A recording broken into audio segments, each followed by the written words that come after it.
Get you through my morning every day. Ladies and gentlemen, Adelaide's Jody and Hazy on Nova. Let's talk 2025 Met Gala. Oh my God. Is there anything more obnoxious than it?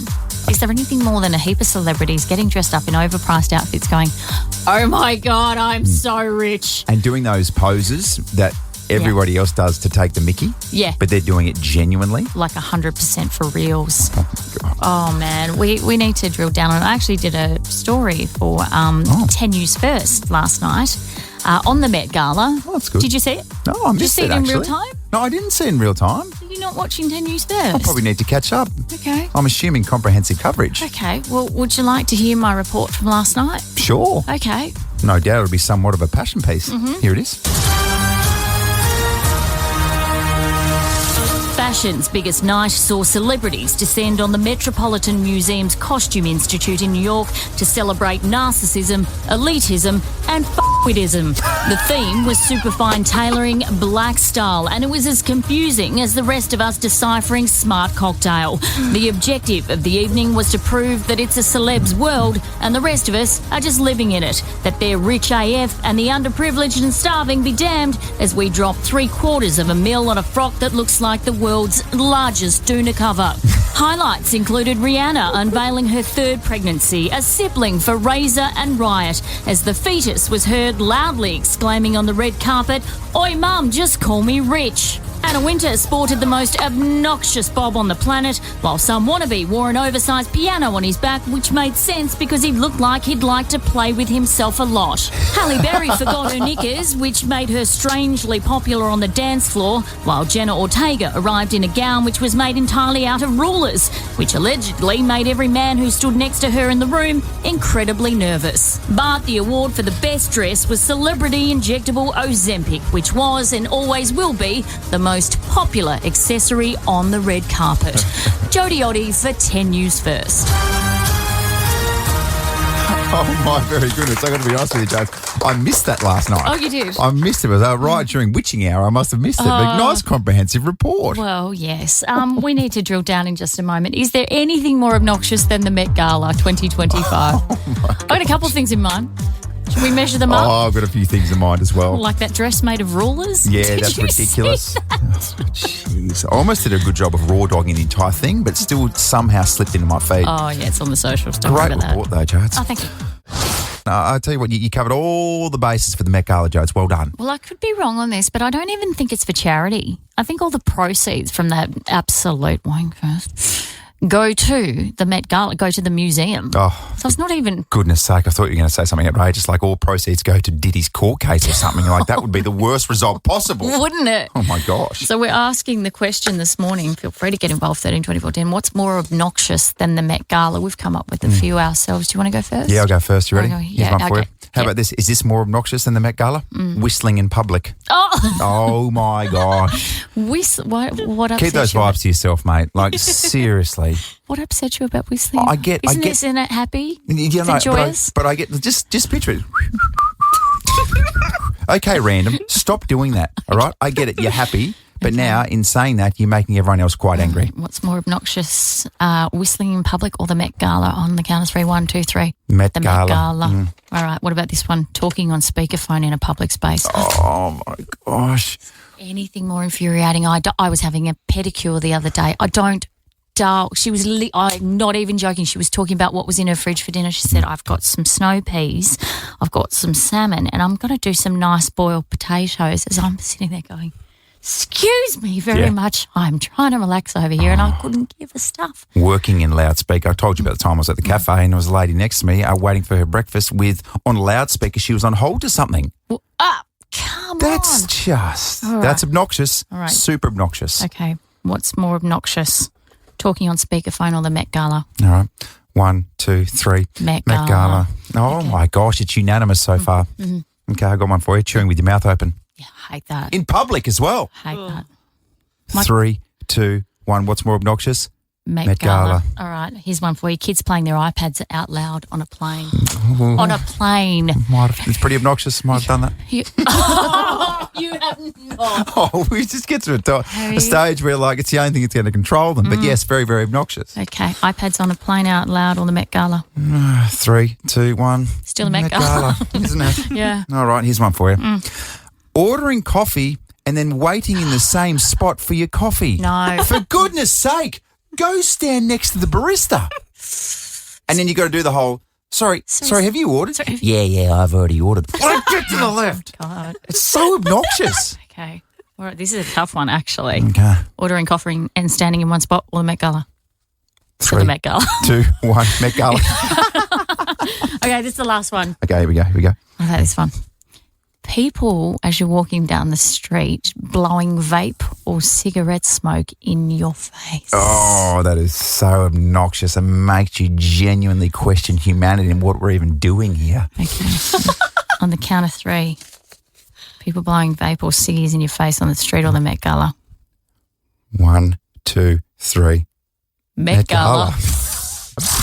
I need to know. I need to know now. I need to know. I need to know. I need to know. What's in the news today? I need to know this. Here's what you need to know. What you need to know with Jody and Hazy. Driveway defecator story is the gift that keeps on giving, and Hannah Ford on 7 News last night broke the fact. That wasn't Hannah, by the way. Sorry. That definitely wasn't Hannah. What? Whoops. She broke this story last night. She showed some new footage of a morning visitor creeping up to the driveway of another home before leaving a nasty surprise. A second victim has reported a dog walker using their property as a bathroom. And well done, Hannah. Hannah is a very good journalist. She's broken some of the best news. She's an award winner, some of the best news stories. But this, I think, is her passion piece. This is the Walkley one, I reckon. This is one that nets a Walkley, the highest, most prestigious award that you can win in terms of journalism. And Hannah, you've said it, Jaz. This is like work, but also perhaps a passion piece. Absolutely. We're big fans of Hannah. So, of course, earlier in the week, there was a previous report about a similar incident involving a dog walker, and there's been signs all around Kensington Gardens saying... Go on. Saying, if this was you that pooed in our driveway, you've got 48 hours to come back and clean it up with your pooper scooper, or we will air some very damning footage. But this second incident occurred on April 30. So she walks in, she looks around, she squats near the gate, and she deposits a number 2. What's fascinating about this, and I'm going to show you a still shot of the video, look at that hat. Where would you see a hat like that? At childcare, wouldn't you? Oh, yeah, absolutely. That looks like a toddler's hat. It's obviously there to conceal identity. What's it called? A Legionnaire's hat almost. No. Oh, it's like a bucket hat. It's a bucket hat. Thank you very much. A pink bucket hat. It's very unique. It really flies in the face of the theme of a woman who would shit in a driveway. Yeah, it does, doesn't it? It makes sense. Like, if I was going to... If all the serial pooers were lined up at the cop station and you had to identify, straight away your eyes are gravitating to the lady wearing the pink bucket hat. It's got to be her. It's got to be her. Warning, the following segment is for mature audiences only and may contain adult content, graphic language and nudity. Not that you'll see it. If easily offended, well, you're about to find out just how easily. Your father, he's on the naughty list. Jody and Hazy's Naughty at 6:40. Naughty. It's a funny one, this Naughty at 6:40, because when we work out what we're going to have a chat about, someone puts their hands up and says, listen, I've got this one. So the foremost authority on female orgasms, Andrew Hayes, is going to run us through it. Go for it, mate. There he is. I've got the platform. Oh, jeez. What do I do? Where do I put my hands, so to speak? How about this for a headline? A brand new study that has researched a burning sex question has revealed something shocking about female orgasms. New research highlights the orgasm pursuit gap, that's right, the OPG, in heterosexual relationships where both partners tend to prioritise the man's orgasm over the women's. You know what is in my head right now? Put out an OPG. Yeah, you know me. Put out an OPG. Put out an orgasm pursuit gap. Yeah, you know me. So a study tracked 566 sexual events and found men orgasmed in 90% of encounters. I think that's actually quite low for men. While women only orgasmed in 54%. This gap is attributed not to inherent difficulty for women, but less effort being put into practices that support female pleasure, such as... Go on, say it. Can I say it? Yeah. clitoral stimulation. And what the hell is that, by the way? Am I right? Clitoral. What? You don't know what that is? What? This is why. I think I know what it is. This is why there's an OPG. I think I know it is. No, you don't. It's so hard to find. Oh, you know my God. Am I right, guys? Am I right, guys? I think it's an urban myth, to be honest. Oh, my God. Does this study surprise you guys? Or? Do I look shocked? Does this no, face you look don't. shocked to you? No, I think more so the fact that it's only 90% for men. I thought it'd be higher. Do you know why we work so hard to get you there? Do you know why us women are putting in all the hard yards to make sure that you arrive at your destination, so to speak? Because we want it to be over. That's why. Oh, that's We've brutal. got stuff to do, man. Oh, my We've got gosh. dinner to cook. We've got the latest episode of You to watch, you know? I understand it. What I will say is that this thing is new to me, the whole orgasm pursuit gap. So I'll say this and chant with me. Close the gap. Close the gap. Actually, I'm tired. I'm going to go to sleep. Can I have a bit of a whinge? The stage is yours.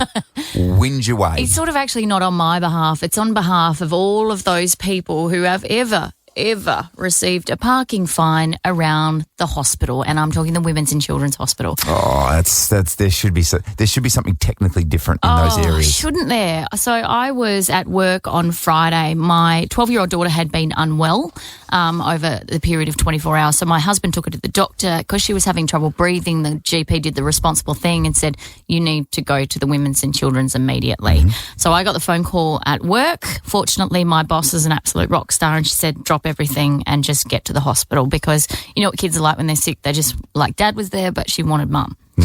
So arrive at the hospital. We're in the emergency department. We were probably there for about 3 hours as they were trying to bring her heart rate down and her temperature down. Seeing your kid sick is a traumatic enough experience, right? Just even saying those things, you're like, oh gosh. I know. No one wants to be in that situation. It's tough. Awful. So then anyway, eventually she got the all clear to go home. So I walked out to the car, and what do you know, lo and behold, was a dirty big parking fine for $68 on my windscreen. Now, I rang my husband and I said, what happened with the parking? Because he obviously arrived and we'd swap card. And he said, you can only pay for 2 hours. So they cap it. So it's like when you go to the footy and there's 2-hour event parking all around North Adelaide. Yep. Well, a footy game, have you ever known a footy game to go for less than 2 hours? No, unless you're a really, really super disgruntled Port supporter at Ballarat watching the Western Bulldogs beat them by 90 points, and maybe you leave early. But I don't know. You digress a little bit. Or you're a Carlton supporter and you leave at three-quarter time with alarming regularity. Classic. But my point being, like, it's okay. Like, it was a one-off for us. We don't have to go back to the Women's and Children's frequently because we don't have a consistently sick child. And it just made me think of all those kids who are chronically ill and how often those parents have to deal with the parking situation around the hospital. And, like, for me, I couldn't leave her. I couldn't leave her and go, I've just got to go top up the parking, doll, and then run the risk of a nurse or a doctor coming in while my child was lying ill in a hospital bed. What a ridiculous situation. Like, honestly, the state government, I know parking's been an issue around hospitals since Jesus was a boy, but honestly, it's so traumatic what parents are going through, and you throw that added layer on top of the nasty, and these families must be financially hard hit anyway, given the fact that they're dealing with a sick child. So I don't know. I just thought that was a disgrace. I thought it was an absolute disgrace on Friday. That's a great rant. Good rant. It's very, very fair. And do you know what? I feel better. Do you know what, Josh? What I will say is, congratulations. Thank you. Why? Because that is the most filtered version of that story that I've ever heard. We heard a different version off air before, and I had to go clean my ears out. So well done. Thank you. Well done. You're a pro. You're so welcome. How are you going over there? I'm all right. I'm calm now. Sure. I just sort of had to get it off my chest. Yeah. No, I was just saying before, if you missed it, on Friday, got a phone call at work that my daughter was in hospital, raced down there to the Women's and Children's. Of course, the parking situation is a bit of a disaster. So went in there. You could only pay for 2 hours, Hazy. So only 2 hours at a time. We were in there for 3, but I couldn't leave her alone in emergency. And of course, if a doctor came during that time and I wasn't there, disaster. So anyway, came out and there was a dirty big $68 fine. And it just, do you know what it feels like? It feels predatory. It feels like it's an opportunity for the parking inspectors to find someone. For the people who are most vulnerable because they are looking after sick children in a hospital. And you imagine yourself having a conversation with the parking inspector and them saying, which is probably not what they'd say, but them saying, oh, too bad. I don't care if your kid is sick. Wrap it up inside 2 hours, please. Yeah. I can't do that. Isn't it just obscene? At Can't least give time people sickness. the opportunity to pay for longer parking so that you don't get whacked with a fine when you're already dealing with a sick child. Yeah. Makes me cross. Oh, you've calmed down though, so good on you, Jodes. Thank you so much. And I've cleaned up the potty language as well, Yes. because when I told you this off it certainly wasn't this clean, was it? It's all good. We'll have that wall repaired as well. Shut up, I did not. 13 24 10. Let's put it out there. I shouldn't have been fined for that. Yes. Just vent about the situations where you've been fined for something which you thought was absolutely ridiculous. And also, best call this morning, we'll win a $200 Japanese hair spa voucher from the gym in Henley Beach. Which is a gym, but not really a gym. It's more taking care of yourself with a beautiful head massage for about 45 minutes. How It's good, isn't it? Let's kick it off with Daniel in Findon. Daniel, you shouldn't have been fined for what? Parking right in front of my own house. Oh, why? Yeah. I live on a main road, and right in front of our own house, we have a Australia Post mailbox. Oh, no. It was it was towards the end of the day. We're like, can't fit the cars in the driveway. Let's just leave it out on the curb. Yeah. And so we did. Later on, we came to check on the car, and we got I think it was close to an $80 fine. Nah, not good enough. Nah. It's just, and how did that make you feel, Daniel? Oh, can't use those words on radio, but I'm ready to piss dump. us off. I'm ready to press the dump button. No, you can't use those words. I was told in no uncertain terms that I couldn't use those words either, Daniel. Oh, I'm so sorry that happened to you. That's not fun at all. Let's go to Eva from Beverly. Good morning, Eva. Hi. Hello. You got fined for what? So I got fined for talking on my phone. Yeah. This was soon after the phone detection cameras were installed around the place in Adelaide. Yeah. But I wasn't actually holding my phone in the photo of me driving. I had two hands on the wheel. Yeah. So this day the magnet on my dash, phone holder, wasn't sticking to my phone, and I was talking through Messenger, so it wasn't playing through my car audio. Yeah. So I had the call on speaker, and I had just tucked it under my bra strap sitting on my shoulder. There it is. So the phone was and I sitting didn't in the think I bra. was doing anything wrong because I wasn't touching my phone it. at all, and I had secured it, and I had two hands on the wheel. But, of course, it got picked up on the phone detection cameras. And, I appealed it. I thought I had a good case, when I told them my story. But, no, unfortunately, I had to pay $658. So I would love to see that appeal letter. Dear sir or madam, excuse me very much, but my boobs were having a conversation. It was not me on What the are phone. they? Can you stop looking at my boobs, please? I swear, ma'am, we're just trying to find the mobile phone. Oh, Eva, that's unbelievable. Thank you so much for the call. Wow. 13 24 10. Keep the calls coming through. I shouldn't have been fined for that. Yes. It's probably a chance just to really vent, isn't it? Yeah, absolutely. Nova 919's Jody and Hazy. Adelaide's favourite way to wake up. 7:35 and a top of 21 degrees across Adelaide today. The Met Gala was on yesterday, and I'm just trying to find, is there a stronger word than obnoxious? I don't know that there is. Yeah, there is. You just can't broadcast it in this time slot. Yeah. I can't stand that event. We need to talk about the obnoxiousness of the Met Gala before 8 o'clock. Right now, though, on 13 24 10. I shouldn't have been fined for that. Josie, okay, you've come down. Okay, just stop making me out to be a whinger. This is fair enough, right? We had to put you in a straitjacket at about 7:15. It was outrageous. No, that's just paint a picture behind the scenes. No, that is not true. That was Joe. She chewed through the straitjacket. We've got some audio from it as well. And now you're back. Do you want to tell me when you're done? I'm done.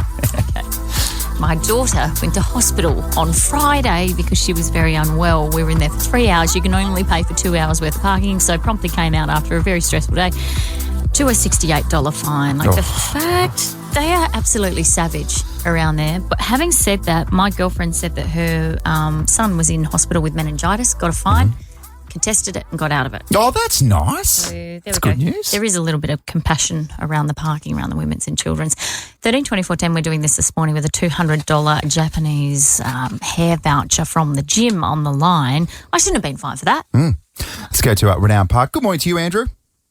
G'day, guys. How you going? Good, good. What happened with you, Andrew? I we were living in the country at the time, and the medical services there were pretty limited, and we were directed by the GP down to the Women's and Children's. Yeah. For my child had a bit of an infection on the outside of the eye. And if the advice we had was if the infection breaks and goes into the eye, some of the remnants of that goes into the eye, the infection in the eye can cause blindness. So we're obviously pretty urgently down. Now the ophthalmologist at the Women's and Children's gave us a script for some cream and said you need to get this tonight. And the pharmacy at the Women's and Children's was the only place that had it. Yeah. In the state. So we went down and they said it wouldn't be ready for about an hour. So we went back to our accommodation and I went down at 10 to 6. The pharmacy closes at 6. Yeah. I went down 10 to 6 to pick up this cream that he needed. Yeah. And I parked on the eastern side of the Women's and Children's, but it isn't free parking until 6. No. And when we came out at 10 past 6 with this cream in my hand, feeling pretty proud of myself, and there was a ticket on the window. Yeah. So... I was pretty cranky. It had been a stressful few hours. But, look, in their defence, I emailed them a pretty terse sort of an email and, I mean, look, in their condescending, still going to give you a lecture kind of way, they did wipe it. So okay. That's good. Interesting. So that was probably okay. But I don't understand why at the ENDs they don't have an app. We've got apps for everything these days. Just have an app where you can go in and say and put signs on the wall where you can say, here's my rego. Here's my rego, and the E&D staff can give you a code that you can put into an app. Oh, that's amazing. There you go. Thank you, Andrew. Thank you, Andrew. It's the best idea we've heard in a long time. And I'm glad your son's okay too. Goodness me. Jeez. Oh, it's heavy, isn't it? Oh, gosh. There's a lot of people coming through. A lot of people just venting and airing their situations. All right. 13 24 10. I shouldn't have been fined for that. Yeah. Jode's had a very negative experience recently with a parking inspector. So it's not that bad for me. I just feel sorry for people who regularly have to park around the Women's and Children's and get fined when their kids are sick in hospital. It feels predatory. It just feels like a hot spot, isn't it? Absolutely. That you've really, really got parking there that is, sounds like by the minute. Yeah. For parking inspectors to jump on. No excuses accepted. No. Let's go to Dylan from Callington. You shouldn't have been fined for what, Dylan? So when I was younger, I lived in Tasmania, and the weather conditions were pretty rough. It was raining pretty bad, and one night, driving home from work, come around a corner, and there was just a big puddle of water on the road. Car aquaplaned. I tried to bring the car back on the road, spun it around and put it into a ditch backwards, sort of debris sort of all over the road, rid off the car. Yep. And I was sort of in shock. I called the ambulance. They took me to hospital. And then basically I was all right. But the next morning, the sort of police came to the hospital and caught me with a nice fine. So I was driving to the conditions, but it was it was just a big puddle on the road, and the visibility was pretty poor. So they gave me a nice fine for driving with undue care the next day. Oh, nice. That's good, isn't it? Oh, God. See, I would have thought that in a situation like that, you'd only get fined, say, I don't know, if you were under the influence of something where you were in big trouble, you were really breaking the law. But if it's a genuine accident on the road, you don't need that. That's not ideal. Thank you, Dylan. Let's go to Monica from Warradale. Hey, Monica. You shouldn't have been fined for what? Hey, guys. How you going? Good. So I've got a cracker. I got a $384 fine for not indicating into a car park next to the Grand. It's only a one-way street. I was coming down and went into the car park, and next minute I heard, as I'm getting my ticket, I hear this, "Get out of the car now!" And I'm like, what the hell? I'm thinking there's a terrorist down on Jetty Road. And my husband went, "Oh my God, there's a police car behind us." Yeah. He made me reverse out of the car park. I nearly sideswiped the Grand Hotel in the process. Yeah. He was the rudest cop. He had a young constable with him. He was terrifying, absolutely terrifying. He breathalyzed me, and it's great. I don't drink, so that was zero. He threw the breathalyzer in the back seat. He was clearly having a bad day. Oh, no. And, so I copped this $380 fine for it. That's rough. Were you like, where else did you want me to go? Where else did you want me to drive straight through the main foyer of the Grand? Like what? 100%, but $384, that's far too much. If it was a $60 or $70 fine, that's still annoying, but it sounds more realistic. Sounds like he needed to reach some KPIs or something. It sounded like he needed to wind back the clock and go to the Grand Bar and just chug back 7 or 8 Jaeger bombs. I don't know. Like back in the day, All options, mate. Thank you, Monica. Krista from Salisbury North. You shouldn't have been fined for what? We shouldn't have been fined for taking my high care needs paediatric clients to the women's and children's. She was a 2 assist, so required a carer and a nurse at all times due to being connected to oxygen, feeding tube, all of that. We had to take her there for an emergency, pull up in a loading zone. This is very late at night, let's say 2 a.m. Yeah. You need 2 people to unload her out of the car due to, all of the machines and stuff, and got fined by a policeman who could clearly see us struggling with her and the fact that there's a sign in the car saying oxygen in use and everything. So my work had to fight it to, get it taken off. That is just... Oh, so stuff like that, Chris, that makes you just for a second not believe in the good of humanity. No, it's not great, is it? Okay. Yeah, especially in a high-stress situation like that. 100%. Krista, thank you so much for your call. All right, we've got that $200 Japanese hair voucher. Was that Monica who got fined $380 for turning right because she had to? Yeah, she sounded like she was still in a lovely mood during the whole process as well. I love how she's going, what the hell's that behind me? It's a cop car. Let's talk about Gen Z, shall we, Jones? And in particular, just what's being called their inability to keep a job. So Gen Z workers are getting fired at much higher rates than previous generations. So this study has showed that Gen Z employees are being terminated or noticeably higher rates at noticeably high. Can I spit that out? Do you want to say that for me? At much higher rates. We're not live, are we? No, it's a pre-record, yeah. Cool, all good. Cool. I'll edit that out. All right, thank you. We're live. Than their older counterparts. So employers say there are issues with weak communication skills, a perceived lack of professionalism, and challenges in accepting feedback as key factors. Saying this trend may signal a deeper generational divide in workplace norms and expectations. And unlike previous generations, the younger Gen Zers prioritise work-life balance and mental health, which can sometimes be misinterpreted as a lack of commitment rather than a cultural shift. Yeah. So look, it's easy. It's probably easy for older people to be like, "Oh, slackers! They don't work as hard as we used to." Can I just go the other way?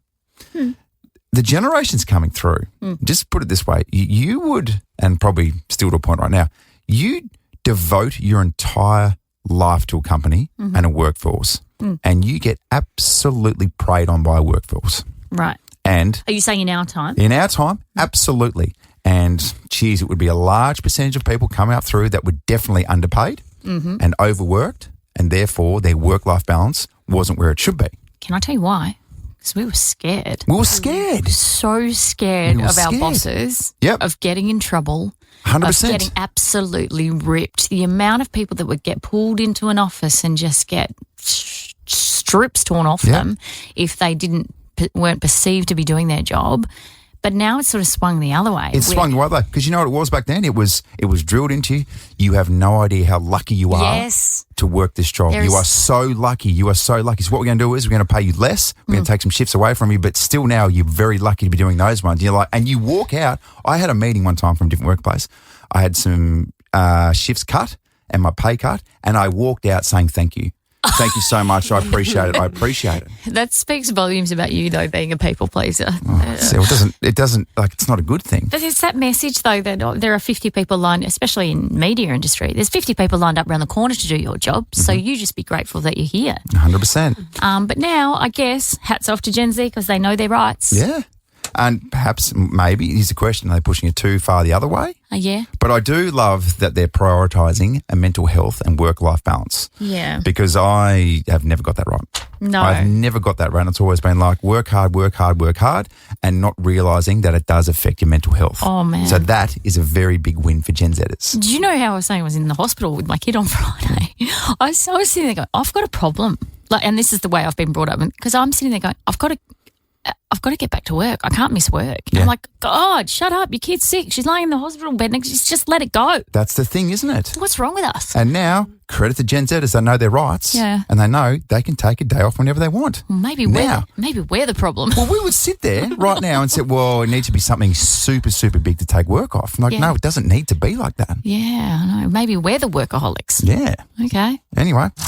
I need to know now. I need to know. I need to know. I need to know. What's in the news News Today. You need to know this. Here's what you need to know. What you need to know with Jody and Hazy. Stop it. What Grow happened? up. Grow up what? Grow up. Right. Let me get this story out, please. You grow up. Okay.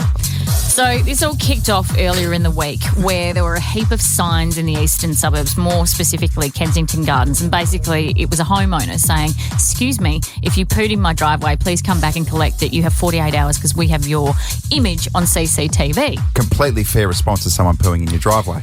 Well, let me give you a poo jogger update, please, because there is a second driveway defecator has been caught on camera in Adelaide. What? The new footage shows a morning visitor creeping up on the driveway of another home before leaving a nasty surprise. The second victim has reported the dog walker using their property as a bathroom. What's fascinating... Not good enough. Honestly, what are we doing here? Do you know what I mean? Fascinating to me is there's a still shot of the CCTV captured by 7 News, and the woman's wearing what can only be described as a toddler's bucket hat. Like, you see them at Osh all the time.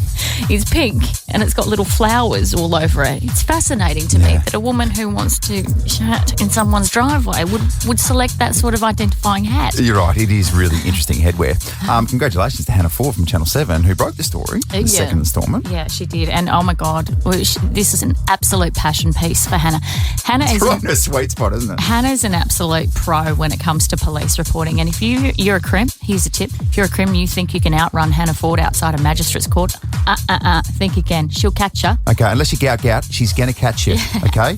Because she's an athlete. Hannah, just to give you a bit of info behind the scenes, she's a very good runner and runs a lot. She runs a lot. So good luck out trekking it. Yeah, and she's also running in heels. Anyway, hats off to her last night. Pink bucket hats to her off.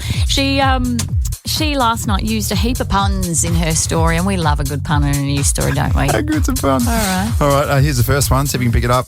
A crappy early morning visitor disappears below the fence line. Very good.